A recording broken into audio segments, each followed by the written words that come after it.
To take a closer look at the ongoing tit-for-tat between Iran and the West, we are now joined via Skype by Professor Mohammad Marandi from the Faculty of World Studies at the University of Tehran in Iran. Professor Marandi, good evening and thank you so much for joining us on The Globe.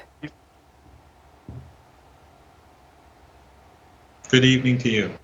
Professor Marandi, an escalation of, actions and words between Iran, the U.S., Iran, the United Kingdom, and now the U.S. State Secretary Mike Pompeo says he wants to come to Iran, to Tehran, to address Iranians directly and tell them what damage their actions are doing to the Iranians themselves. What's your take on this? I think Iranians find that pretty ridiculous, given the fact that the United States has left a nuclear agreement that had been negotiated with the Iranians for over a decade. And the United States is now engaging in economic warfare against Iranians by the admission of Trump himself. So when Iranians see this, and in addition to that, they see U.S. drones violating Iranian airspace, and the U.S. president tweeting about obliterating Iran, which is itself a war crime, and it's a threat for a nuclear attack. I don't really think there's much that the likes of Pompeo can say. And the Iranians are already well informed about U.S. views on Iran. There are more Persian language TV channels and radio stations broadcast from Western countries into Iran, funded by Western governments, than are actually broadcast within Iran itself. There are multiple news channels in Persian, such as BBC, VOA, Iran International, among a host of others, that spread anti-Iranian information 24 hours a day to the Iranian public. So you can receive more anti-Iranian Persian language material in Iran than you can get from local, than you can get information from local or indigenous Persian language news channels. So Western countries are spending a huge amount of money on psychological warfare against Iran, in addition to the fact that they're trying to strangle the economy. So no one really takes anything that Pompeo says seriously. Professor Marandi, do you think that they've, gone backwards, from back to front with regards to this issue with Iran? Looking at Mike Pompeo now saying that calling on the United Kingdom to join the Gulf force currently, and then in the same breath saying to Iran that, listen, we're willing to come through. I want to come through and have talks and discussions with you. Should they not have started with talks and discussions before firstly pulling out of the deal and then escalating tensions? Well, first of all, they left the negotiating table.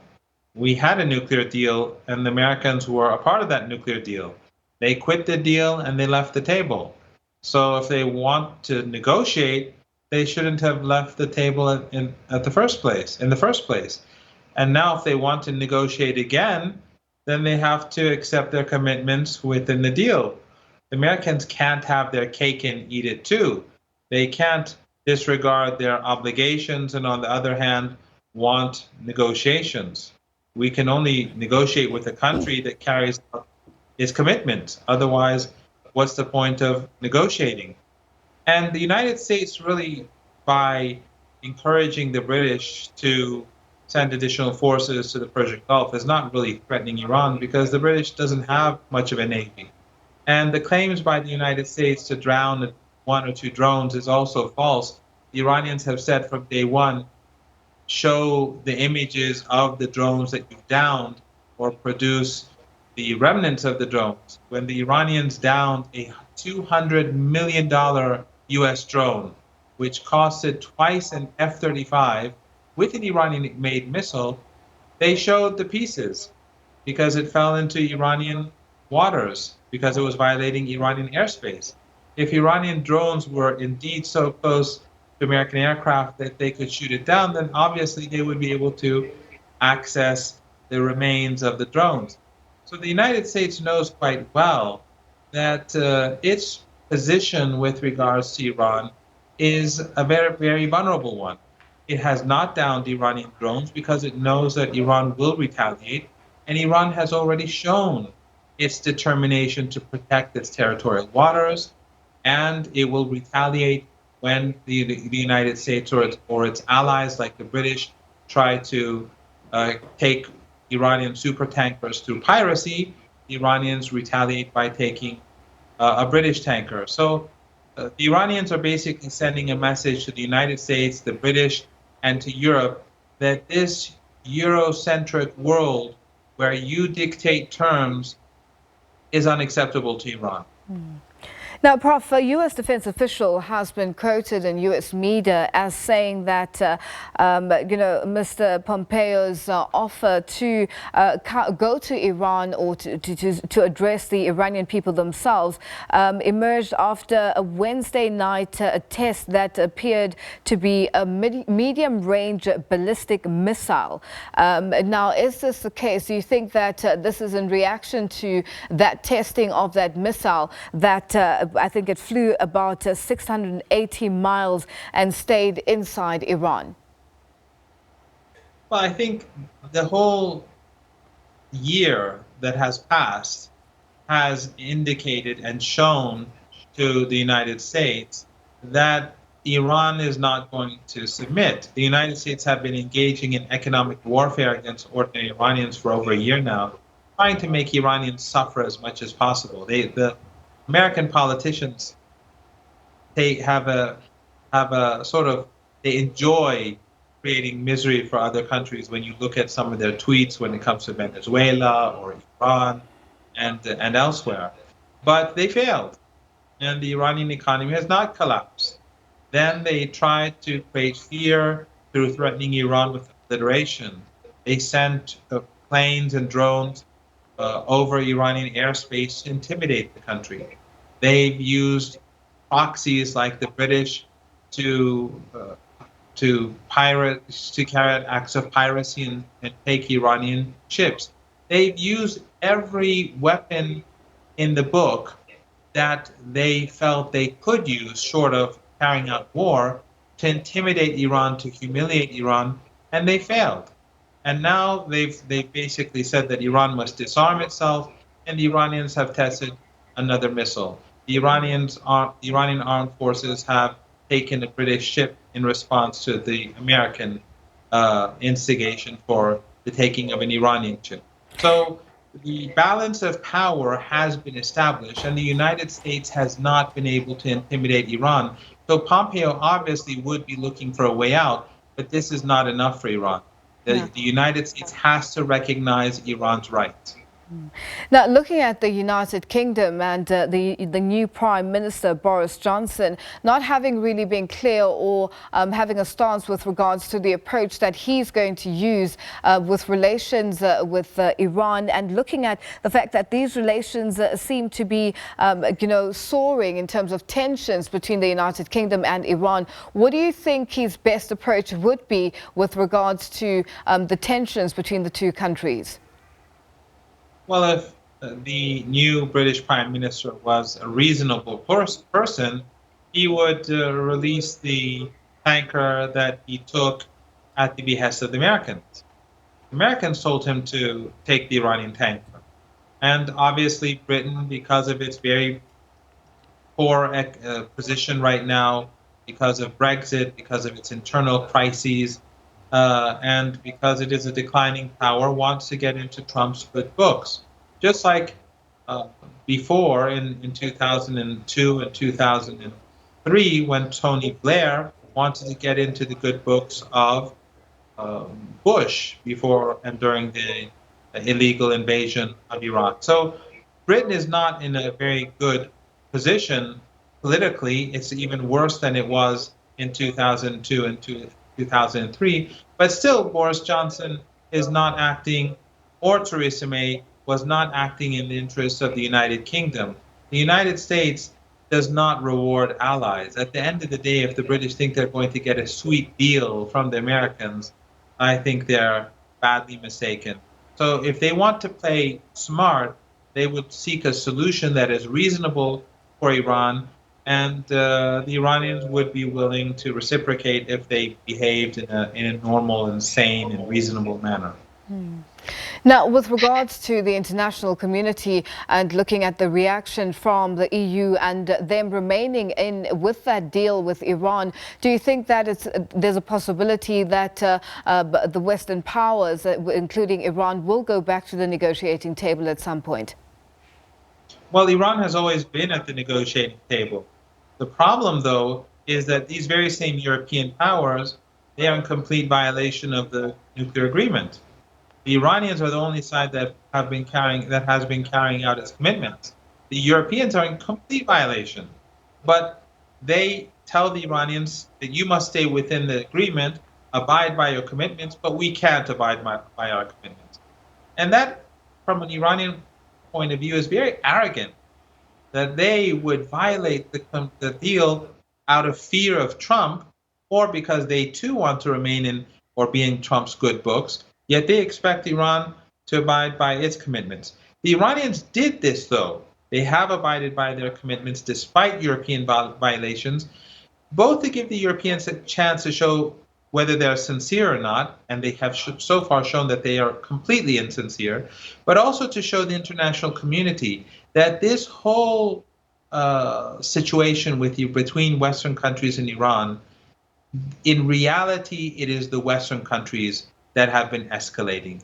And the anti-Iranian narrative that we've been seeing for decades is now revealing itself to be dishonest. And therefore, I would advise your viewers to show greater mistrust when it comes to Western narratives and the Western corporate and state-owned media altogether.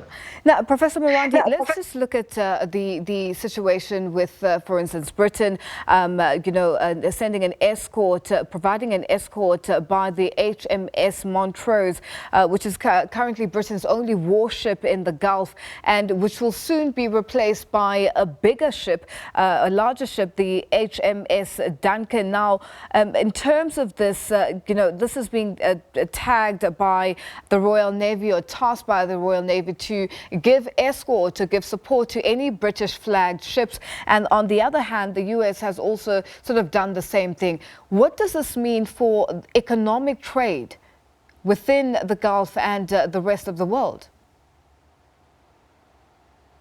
The Americans and the British, they are increasing their expenses by constantly having to follow different ships in and outside of the Persian Gulf. The Iranians, if they want to take a ship, if they want to stop a ship, they will stop that ship. Even if there's an American or a British ship following it or near it. If Iran believes that a ship has to be stopped, they will stop it. And Iran has a 1,600 kilometer shore alongside the Persian Gulf. It owns one side of the Strait of Hormuz. And of course, the Gulf of Oman is the same as well. There's no way in which the British can defy Iran if there is conflict in the Persian Gulf region. But the truth is that it is the Iranians who want free trade to take place in the Persian Gulf region. It's the Iranians who want freedom of passage. The Americans have been creating tensions in this region by waging economic warfare against Iran, by putting military bases in the United Arab Emirates, sending troops to Saudi Arabia, having 40-some bases surrounding Iran. So when the Americans push the Saudis or cooperate with the Saudi regime, which has been spreading Wahhabism for decades, and the Emirati regime, they're the ones who are creating tensions. And the Iranians have warned the United States and the Emiratis that if there is conflict in the region, these countries that support the United States and its aggression, they will pay a very heavy price. It will be fatal for regimes like the United Arab Emirates. So the tensions have been created by the United States. It's been the Iranians who've been keeping the peace. It's the likes of Trump who keep saying threatening Iran with obliteration and who admits carrying out economic warfare against innocent women and children in Iran. These are the people who are the culprits, not the Iranians. Now, Prof, just in wrapping up, we have run out of time, but just to quote a statement that Iran is looking for mutual respect in relations with the United Kingdom and with the U.S. Is this the biggest issue, the fact that Iran is looking for mutual respect from these Western powers and will go all the way with regards to ensuring that they do get that? Absolutely. Iran is not Egypt or Saudi Arabia or any other country in this region. Iran is not going to allow Western countries to humiliate it, to intimidate it. It demands respect, and it will get respect. These countries have no option but to respect Iran and to abide by international law when it comes to Iran. Iran has, for the last year, been very patient with regards to American warfare against Iranians, with regards to Saudi and Emirati warfare and Israeli warfare against this coalition that is trying to carry out economic warfare against Iranians and to try to intimidate Iran. Now it says enough is enough. We've shown the international community who's doing the escalating and who's the side that is the victim in showing patience. And since the last few weeks, the Iranians have been responding. It has cut down on its commitments to the nuclear deal to tell the Europeans, you cannot have your cake and eat it too. It shot down the most expensive American drone, $200 million, the most sophisticated weapon it has, with an Iranian-made surface-to-air missile, to tell the Americans we're not intimidated by you. And it took a British ship when the British took an Iranian ship to tell the British that we're not intimidated by you. Europe, the United States, the Western world cannot dictate terms to Iran. Professor Marandi, thank you so much for joining us. We'll leave it there for now. That is Professor Mohammed Marandi from the Faculty of World Studies at the University of Tehran in Iran, joining us via Skype.